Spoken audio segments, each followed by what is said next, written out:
Hello friends, আসসালামু আলাইকুম। কেমন আছেন সবাই? আই হোপ সবাই ভালো আছেন, সুস্থ আছেন। আজকে আমি আপনাদের সাথে শেয়ার করব নরম তুলতুলে চিতই পিঠা কিভাবে তৈরি করবেন। সবাই একটা লাইক টান করে ভিডিওটা দেখে স্টার্ট করে দেন। এখানে আমি নিয়ে নিয়েছি চালের গুঁড়ো আর গরম পানি দিয়ে এখন ভালো করে মেখে নিব।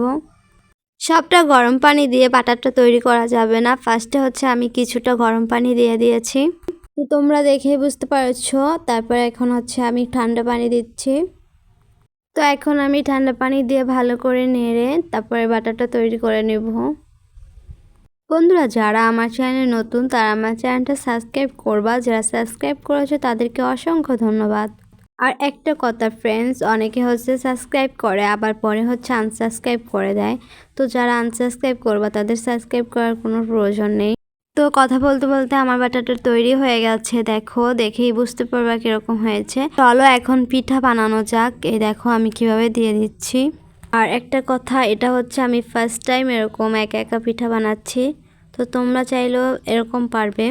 যেহেতু আমি ফার্স্ট টাইম বানাইছি, তারপর কত সুন্দর হয়েছে। তো তোমরা চাইলেও পারবে এরকম বানাতে। যে আপুরা নতুন, অনেক ঝামেলা মনে করো পিঠা বানাতে, তাদের জন্য আজকের এই ভিডিওটা। আর এই চিতই পিঠাটা এমন একটা পিঠা, এটা অনেক রকমভাবেই খাওয়া যায়। মাংস দিয়ে খাওয়া যায়, তারপর ভর্তা দিয়ে খাওয়া যায়, তারপরে অনেকে দুধে ভিজিয়ে খায়। তো তোমরা কিভাবে খেতে পছন্দ করো চিতই পিঠা, অবশ্যই কমেন্ট করে জানাতে পারো। তো দেখো আমার পিঠাগুলো কীরকম হয়ে গেছে, এখন তুলে নেব। তো তোমরা দেখেই বুঝতে পেরেছো আসলে অত সহজভাবে চিতই পিঠা বানানো যায়। আজকে চিতই পিঠা বানানোর কাহিনীটা তোমাদেরকে একটু শেয়ার করি। আসলে আমার অনেক চিতই পিঠা খেতে ইচ্ছে করেছে, তো আমি আম্মুকে বলেছি, কিন্তু আম্মু বানিয়ে দেয়নি। বলেছে নিজে করে খাও। তো আমি আজকে নিজেই বানালাম। আমি এখন বাকি পিঠাগুলো এভাবে ভেজে নেব। আর যারা এতক্ষণ পর্যন্ত আমার ভিডিওটা দেখেছো তাদেরকে অসংখ্য ধন্যবাদ। যারা লাইক টান করতে ভুলে গেছো তারা একটা লাইক টান করে দিবা।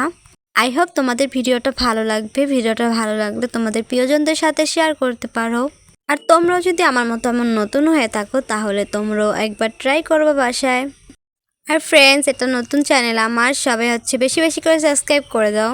তো আজকের ভিডিওটা এই পর্যন্তই, দেখা হবে অন্য কোনো ভিডিওতে। ততক্ষণ সবাই ভালো থাকবে, সুস্থ থাকবে, আমার জন্য দোয়া করবে। আল্লাহ হাফেজ।